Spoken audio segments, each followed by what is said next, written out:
তোমরা স্ক্রিনে মন্ত্রগুলো দেখতে পাচ্ছ? ঠিক আছে, এবার পড়ো। হ্যাঁ, রামকৃষ্ণ দেবের প্রণাম মন্ত্র বলো।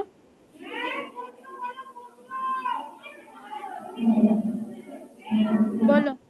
স্থাপকায় চ ধর্মস্য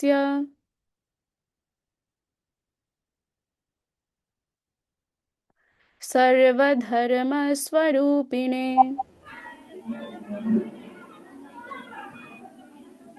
अवतार वरिष्ठाय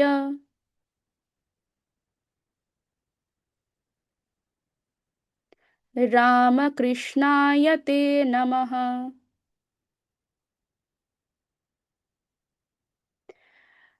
অর্থ কি? ধর্মের সংস্থাপক সর্বধর্ম স্বরূপ অবতার শ্রেষ্ঠ হে রামকৃষ্ণ, তোমাকে নমস্কার। তোমাদের মাইক্রোফোনটা মিউট হয়ে গেছে, আনমিউট করে নাও, তাহলে আমি শুনতে পাবো। তারপরে সারদা দেবীর প্রণাম মন্ত্র বলো। যথাগ্নের দাহিকা শক্তি রামকৃষ্ণে স্থিতা হিয়া सर्वविद्यास्वरूपान्तां शारदां प्रणमाम्यहम्। অগ্নির দাহিকা শক্তিরূপ শ্রী রামকৃষ্ণের যে শক্তি বিদ্যমান, সেই সকল বিদ্যাস্বরূপ শারদাকে আমি প্রণাম করি।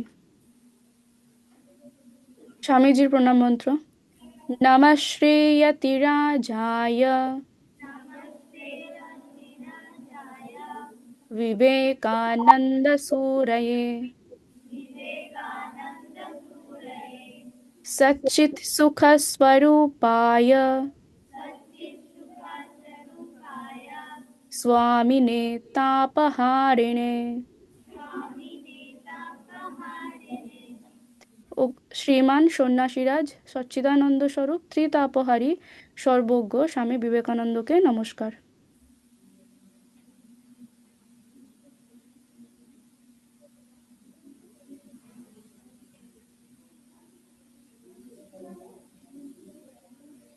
আজকে আমি তোমাদেরকে এক ডাকাত ব্রাহ্মণ এবং ধার্মিক বকের গল্প বলবো। একটা ডাকাত ব্রাহ্মণ আর একটা ধার্মিক বক। শোনো গল্পটা। প্রাচীনকালে গৌতম নামে এক অতি মূর্খ ভিক্ষুক ব্রাহ্মণ ছিল। হুম।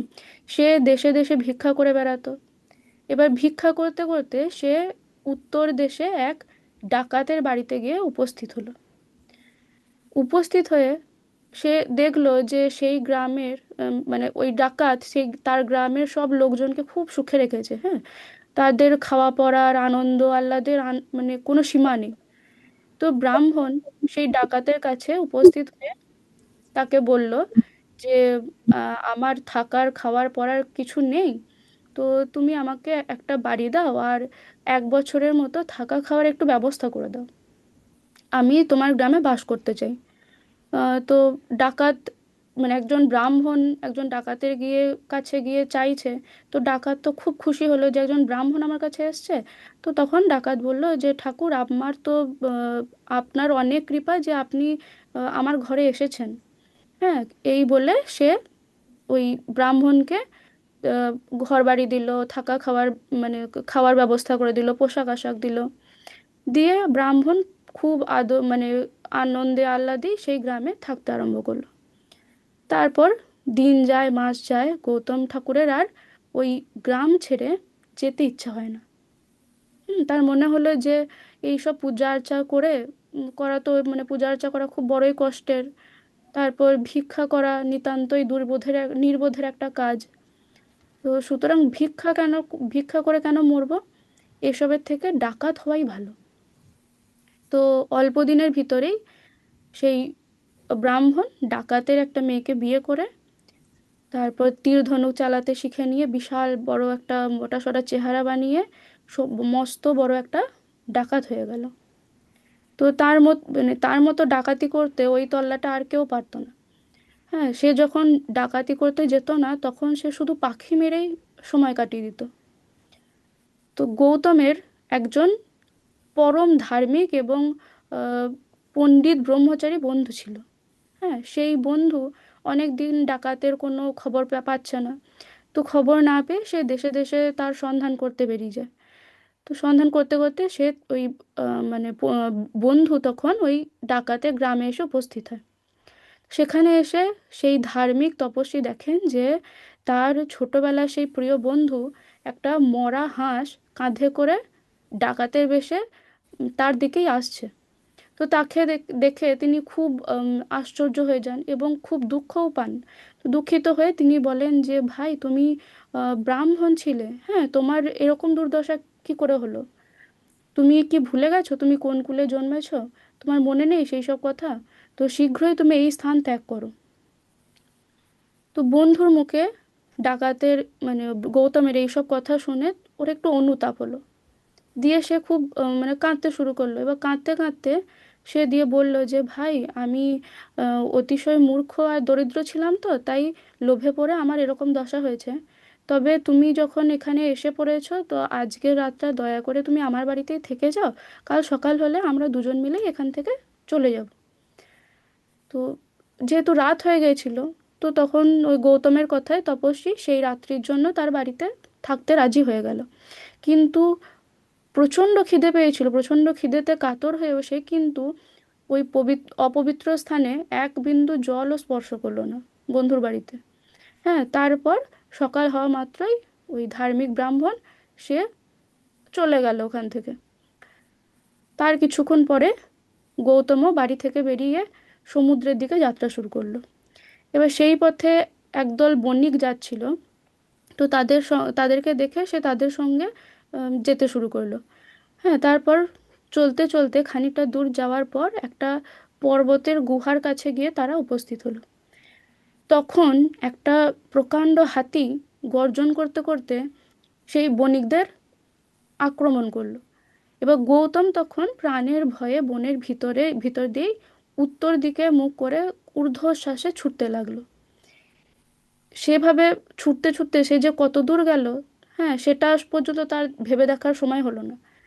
অনেকক্ষণ ছোটার পর তার মনে হলো যে সে একটা সুন্দর জায়গায় এসে উপস্থিত হয়েছে। এরকম সুন্দর জায়গা গৌতম জীবনে আগে কখনো দেখেনি। তো সেখানকার গাছপালা ভীষণ আশ্চর্য রকম। হ্যাঁ, সেখানকার পাখিদের গান খুব মিষ্টি। তো ডালে বসে সব পাখিরা গান করছে, আর পাখিগুলোর মুখগুলো আবার হচ্ছে মানুষের মতো। হ্যাঁ, তো এইসব দেখে শুনে গৌতম বড়ই আশ্চর্য হয়ে গেল। কিন্তু তারপরেও সে ছোটা থামালো না, সে ছুটেই যাচ্ছে। ছুটতে ছুটতে সে বন ছাড়িয়ে একটা মাঠে এসে পৌঁছালো। সেই মাঠেতেও বালিগুলো সোনার মতো চকচক করছে। তো সেই আশ্চর্য ধরনের বালি দেখেও সে কিন্তু ছোটা থামালো না। এমনি করে ঊর্ধ্বশ্বাসে ছুটতে ছুটতে শেষে সে একটা প্রকাণ্ড বটগাছের নিচে এসে পৌঁছালো। সেখানে আসা মাত্র সে এমন একটা সুন্দর গন্ধ পেল। সেই সুন্দর গন্ধ তার নাকে প্রবেশ করা মাত্র সে কী করলো, সেখানেই থেমে গেল, আর যেতে পারলো না সেখান থেকে। তো তখন গৌতমের হুঁশ হলো যে উম, তার তো অনেকটাই পরিশ্রম হয়েছে, অনেকটা ছুটে সে চলে এসেছে, কতটা ছুটে এসেছে সে নিজেও জানে না। অনেকটা পরিশ্রম হয়ে গেছে। দিয়ে সে সেই পরিষ্কার সুগন্ধি বটগাছের তলায় শুয়ে বিশ্রাম করতে লাগলো। তো গৌতম অনেকক্ষণ বিশ্রাম করলো। এরপর বেলা গড়িয়ে সন্ধে হয়ে গেল। তো তখন গৌতম দেখলো যে একটা খুব সুন্দর বক সেই গাছটাতে এসে বসে আছে। হুম, সেই বকের নাম হচ্ছে নারীজঙ্ঘ। ছবি দেখতে পাচ্ছ, একটা বক রয়েছে। এই বকের নাম হচ্ছে নারীজঙ্ঘ। হ্যাঁ, তো সে ছিল কি, সে কশ্যপের পুত্র আর ব্রহ্মার বন্ধু ছিল। এই নারীজঙ্ঘের আর একটা নাম ছিল হচ্ছে রাজধর্ম। এবার গৌতম সেই বকটার মানে দেবতা, মানে বকটির দেবতার মতো অপরূপ উজ্জ্বল দেহ দেখে, তারপর তার গায়ে আশ্চর্য রকম সব অলংকার দেখে না সে খুব অবাক হয়ে গেল। কিন্তু সে সময় এই ব্রাহ্মণের খুব খিদে পেয়েছিল, গৌতমের খুব খিদে পেয়েছে। এবার সে তখন এই বকটিকে খাবার চিন্তা শুরু করলো। কি করে ওকে খাওয়া যাবে সেই প্ল্যান করতে লাগলো। এমন সময় বকটা তাকে এসে বলল যে মহাশয়, আমার বড়ই সৌভাগ্য যে আপনি আমার বাড়িতে আজ অতিথি হয়ে এসেছেন। হ্যাঁ, এখন সন্ধ্যা হয়ে গেছে, সুতরাং আজকে আমার এখানেই আপনি আহার এবং বিশ্রাম গ্রহণ করুন, কাল সকাল হলে আপনার যেখানে যাওয়ার আপনি চলে যাবেন। এই বলে গৌতম, এই বলে গৌতমের জন্য কি করলো, বক লাল ফুলের সুন্দর একটা বিছানা প্রস্তুত করে দিল। হ্যাঁ, দিয়ে তারপর সে গঙ্গায় মাছ ধরতে গেল এবং কিছুক্ষণের মধ্যেই নানা রকম সুমিষ্ট মাছ এনে গৌতমকে খেতে দিল। খাবার পর সে গৌতমকে নিজের ডানা দিয়ে হাওয়া করতে করতে অতি মধুর স্বরে জিজ্ঞাসা করলো যে আপনি কে, আপনার কি নাম? হ্যাঁ, তো গৌতম বলল যে আমি একজন ব্রাহ্মণ, আমার নাম গৌতম। তো বক জিজ্ঞেস করলো যে আপনি কি জন্য এখানে এসেছেন? তো গৌতম বলছে যে আমি খুবই দরিদ্র, হ্যাঁ, ধন পাবার আশায় সমুদ্রে যাচ্ছিলাম। তো এই কথা শুনে বক বলল যে আচ্ছা, এই ব্যাপার, তাহলে এর জন্য উম, আপনার কোনো চিন্তা নেই। এখন আমার সাথে আপনার বন্ধুত্ব হয়ে গেছে, তো আপনি যাতে ধন পান আমি তার ব্যবস্থা করে দেব। এ কথায় গৌতম খুব আহ্লাদিত হলো, আনন্দে আহ্লাদিত হয়ে ঘুমিয়ে পড়লো। পরের দিন সকালে রাজধর্ম তাকে একটা পথ দেখিয়ে দিল, গৌতমকে একটা পথ দেখিয়ে দিল, বলল যে এই পথ ধরে আপনি 3 যোজন গেলে আমার পরম বন্ধু রাক্ষসরাজ বিরূপাক্ষের দেখা পাবেন। তো তার কাছে গেলে আপনার ধন সম্পত্তির আর কোনো ভাবনা থাকবে না। গৌতম সেই পথে চলতে চলতে 3 যোজন পথ যাওয়ার পর মেরুব্রজ নামে একটা গ্রামে এসে উপস্থিত হলো। হ্যাঁ, ওটাই হচ্ছে রাক্ষসরাজ বিরূপাক্ষের রাজধানী। তো গৌতম সেখানে উপস্থিত হওয়া মাত্র দারোয়ান বিরূপাক্ষের কাছে গিয়ে সেই সংবাদ দিল এবং খানিকক্ষণ পরেই ছুটে এসে বলল আপনি তাড়াতাড়ি চলুন, রাজা আপনাকে দেখার জন্য খুবই ব্যস্ত হয়ে আছেন। হ্যাঁ, গৌতম মেরুব্রজ গ্রামে পৌঁছানোর আগেই না এই রাজধর্ম বকটা কি করেছিল, বিরূপাক্ষকে এই ব্রাহ্মণের কথা বলে রেখেছিল। হ্যাঁ, তো যেই সে সেখানে পৌঁছালো, সেখানে তার আর আদর আপ্যায়নে ত্রুটি রইল না। হ্যাঁ, তো বিরূপাক্ষ খুব ধীর এবং বুদ্ধিমান ছিল। একজন ধার্মিক ব্রাহ্মণকে, হ্যাঁ, যেমন কথা জিজ্ঞাসা করতে হয় গৌতমও সেই রকমই বিভিন্ন তপস্যার কথা, বেদ অধ্যয়নের কথা, হ্যাঁ, ব্রহ্মচর্যের কথা, এইসব কথা জিজ্ঞাসা করতে লাগলো। তো গৌতমকে এবার এইসব কথা জিজ্ঞাসা করতে, গৌতম তো খুব মূর্খ ছিল, তো একটা মূর্খ মানুষ তো এসব কিছুই জানে না, কিছুই উত্তর দিতে পারলো না। তখন সে খুবই লজ্জিত হয়ে বলল যে দেখুন, একজন আমি কেবল একজন ব্রাহ্মণ। হ্যাঁ, আমি এসব কিছু জানি না। তো তখন বিরূপাক্ষ শুনে আবার বলল যে আচ্ছা, আপনার তাতে কোনো ভয় নেই। আপনি বলুন যে আপনার বাড়ি কোথায়, আপনি কোন বংশে জন্মেছেন, হ্যাঁ, আপনার কোথায় বিবাহ হয়েছে। তো গৌতম বলল যে মহারাজ, আমার জন্মস্থান হচ্ছে মধ্যদেশ, আমি একজন বনবাসী, আর ডাকাতের কন্যাকে বিবাহ করেছি। তো বিরূপাক্ষ তাকে দেখে ভাবলেন যে এ ব্রাহ্মণ নিতান্তই একজন অধম ব্যক্তি, হ্যাঁ, দানের উপযুক্ত পাত্র সে নয়। কিন্তু যাই হোক, আহ, তাকে তো তার বন্ধু পাঠিয়েছে। হ্যাঁ, আর এ তো ব্রাহ্মণ তো বটে। আর তাহলে একে কি করা যাবে, এই দিনকে ঠিক করেছিল কি যে কার্তিক মাসের পূর্ণিমাতে এই রাক্ষসরাজ বিরূপাক্ষ কি করে, ব্রাহ্মণদেরকে সুবর্ণ দান সোনা দান করে। তো সেই কারণে যেহেতু ব্রাহ্মণ তো বটেই, সেই কারণে সে তাকে কিছু সোনা দানা দিয়ে তাকে সন্তুষ্ট করে দেবে, তার যেটা আসল চাওয়া আর কি, একটু টাকা পয়সা চাওয়া, তো সোনা দানা সেই সব দিয়ে তাকে খুশি করে দেবে। তো এইসব ভাবার পর খানিকক্ষণ পর থেকেই দেখা গেল যে ওই বিরূপাক্ষের রাজসভায়, হ্যাঁ, মহামান্য সব দেবতুল্য ব্রাহ্মণ পণ্ডিতগণ এসে উপস্থিত হলো। তারা সভায় এসে বসা মাত্র সেই স্থানের শোভা বর্ধিত হলো। তো রাজার কথায় গৌতমও নিতান্ত জড়সড় হয়ে ওই রাজসভার একপাশে গিয়ে বসলেন।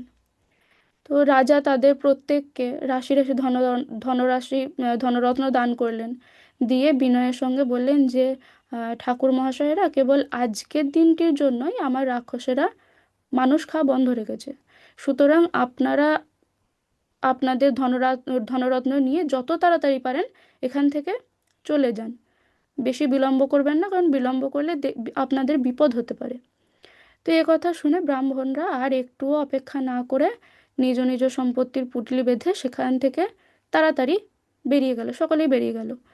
তো গৌতম তার বিশাল বড় সম্পত্তির পুঁটলি মাথায় করে হাঁপাতে হাঁপাতে যখন সেই বটগাছের তলায় এসে উপস্থিত হলো, তখন প্রায় সন্ধে হয়ে এসছে।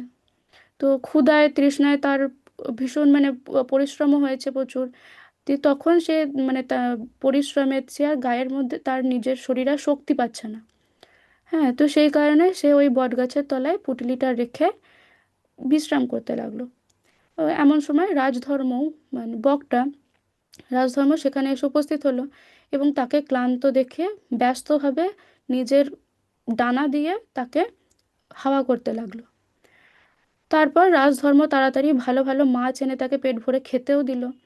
তো বকের সেবায় খুব আরাম পেয়ে দুষ্টু ব্রাহ্মণ তখন মনে মনে ভাবছে যে এরপর আমাকে তো অনেকটা দূর যেতে হবে, আর এত বড় সম্পত্তির পুঁটলি নিয়ে পুঁটলি বয়ে বয়ে নিয়ে যেতে যেতে আমার খুব খিদেও পেয়ে যাবে। তো তখন আমি কি খাবো? এই ভেবে সে বারবার বকের দিকে তাকাতে শুরু করলো, আর মনে মনে ঠিক করলো যে এই বকটার গায়ে মানে মনে মনে ভাবছে যে এই বকটার গায়ে প্রচুর মাংসও থাকবে, আর মাংসটা খেতে নিশ্চয়ই খুব ভালোও হবে। তো একেই মেরে সঙ্গে করে নিয়ে যাব, তাহলে আমার আর রাস্তায় খাবারের ভাবনা থাকবে না। এবার রাজধর্ম যখন ঘুমিয়ে পড়ল, শয়তান ডাকাত ব্রাহ্মণ সেই সুযোগে তাকে বধ করে হাসতে হাসতে তার পালকগুলোকে ছাড়িয়ে আগুনে পুড়িয়ে তাকে পুঁটলির মধ্যে বেঁধে নিল এবং খুব আনন্দের সঙ্গে সেখান থেকে চলে গেল। এবার এই রাজধর্ম প্রতিদিন সকালে কি করতে হতো, প্রতিদিন সকালে সে ব্রহ্মাকে প্রণাম করতে যেত। এবার ব্রহ্মাকে প্রণাম করে যখন ফিরতো, সেই ফেরার পথে সে তার বন্ধু বিরূপাক্ষের সাথে দেখা করে আসতো। হ্যাঁ, একটু গল্প টল্পও করে আসতো। তো রাজধর্ম বিরূপাক্ষের সঙ্গে দেখা করতে আসছে না সেদিন। তো তখন বিরূপাক্ষ তার পুত্রকে ডেকে বললেন যে বন্ধু রাজধর্ম আজকে তো এলো না, তো তার জন্য আমার খুবই চিন্তা হচ্ছে। সেই অপদার্থ মূর্খ ব্রাহ্মণ তাকে কিছু করে দেয়নি তো। তো এই ওই ব্রাহ্মণকে দেখে আমার তো ডাকাত মনে হচ্ছিল। তো তুমি শীঘ্র যাও, রাজধর্মের বাড়ি যাও, বাড়ি গিয়ে দেখো যে রাজধর্ম ঠিক আছে কিনা, ওর খবর নিয়ে এসো তুমি। তো বিরূপাক্ষের পুত্র ও তখন অনেক রাক্ষসকে নিয়ে ওই রাজধর্মের বাড়িতে গেল, এবং গিয়ে দেখলো যে সেখানে ওই রাজধর্মের পালকগুলো শুধু পড়ে আছে। ঠিক আছে, তো তা দেখে তারা বুঝতেই পারলো কি ঘটনা ঘটেছে। হ্যাঁ, নিশ্চয়ই কি বলে ব্রাহ্মণটা তাকে মেরে দিয়েছে, এটা তারা বুঝতে পারলো। তো তা দেখে রাক্ষসরা চোখের জল ফেলতে ফেলতে তখনই সেই দুষ্টু ব্রাহ্মণকে ধরার জন্য ছুটতে লাগলো। এবার ব্রাহ্মণ ততক্ষণে অনেক দূর চলে গিয়েছে, কিন্তু তাও তারা মানে রাক্ষসরা তাকে ধরে ফেললো। দিয়ে তার পুঁটলি খুলে দেখে যে তার ভিতরে রাজধর্মের দেহ।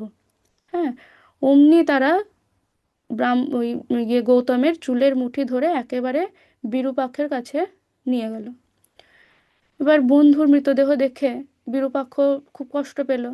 হ্যাঁ, তার সঙ্গে সঙ্গে মানে বিরূপাক্ষের সঙ্গে সঙ্গে তার মেরুব্রজ নগরের সকলেই এই সরল হৃদয় বকটার মৃত্যু দেখে কাঁদতে লাগলো। এবং তখন বিরূপাক্ষ অনেক কষ্টে চোখে জল মুছে রাগে কাঁপতে কাঁপতে বললেন যে এই বদমাশ ডাকাত ব্রাহ্মণকে এখনই বধ করো, এবং রাক্ষসেরা সবাই এর মাংস ভক্ষণ করো।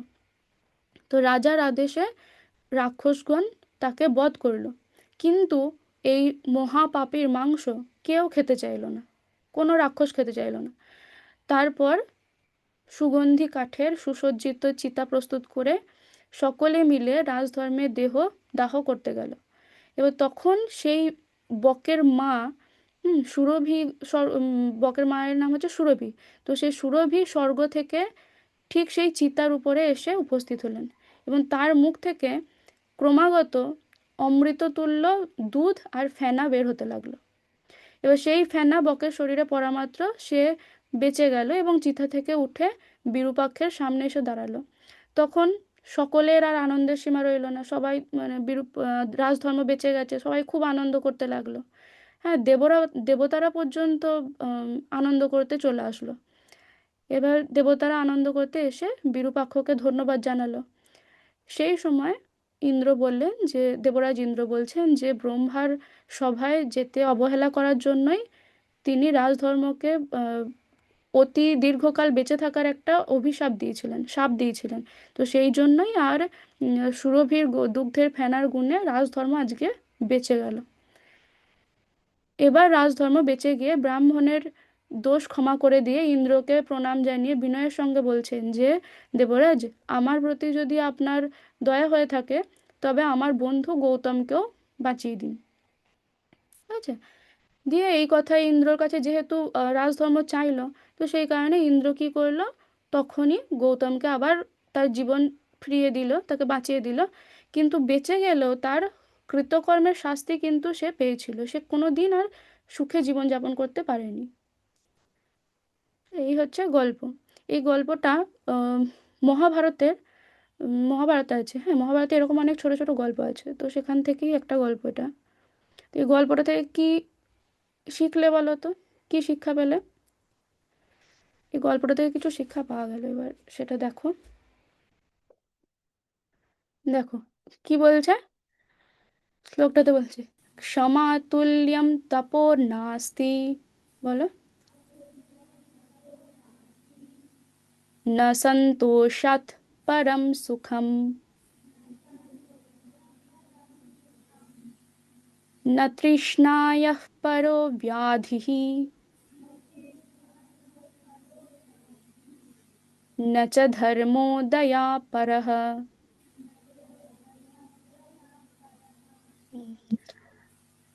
क्षमातुल्यं तपो नास्ति, न सन्तोषात् परं सुखं, न तृष्णायाः परो व्याधिः, न च धर्मो दयापरः। যে ক্ষমা তুল্যম তপ নাস্তি। হ্যাঁ, ক্ষমা তুল্যম তপঃ নাস্তি, এই পৃথিবীতে ক্ষমার মতো তপস্যার নেই। না, সন্তোষাৎ পরম সুখম নাস্তি, তৃপ্তির চেয়ে বড় সুখ আর নেই। তৃষ্ণায়াः পরः ব্যাধিः নাস্তি, লোভের মতো রোগ নেই। দয়াহ দয়াপরः ধর্মः নাস্তি, এবং দয়ার চেয়ে বড় ধর্ম আর নেই। এটা হচ্ছে অর্থ এই শ্লোকটা। তোমরা শ্লোকটা লিখে নাও।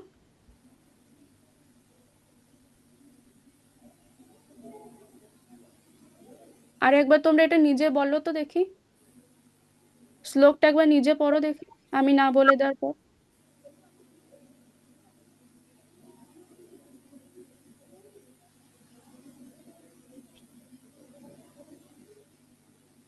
পড়ো, নিজের একটু পড়ার চেষ্টা করো শ্লোকটা।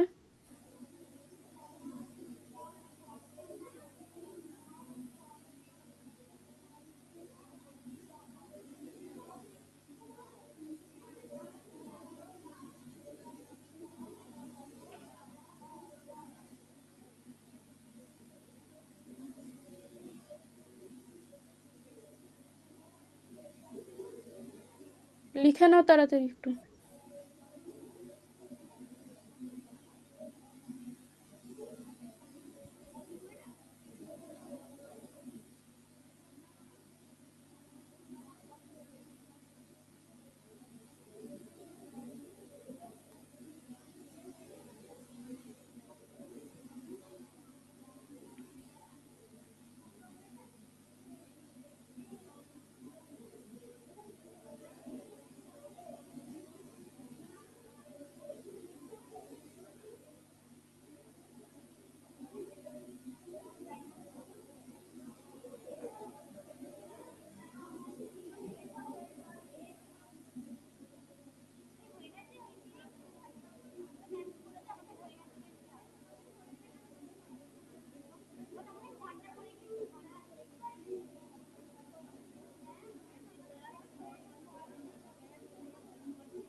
ও, বেল পড়ে গেছে তাহলে।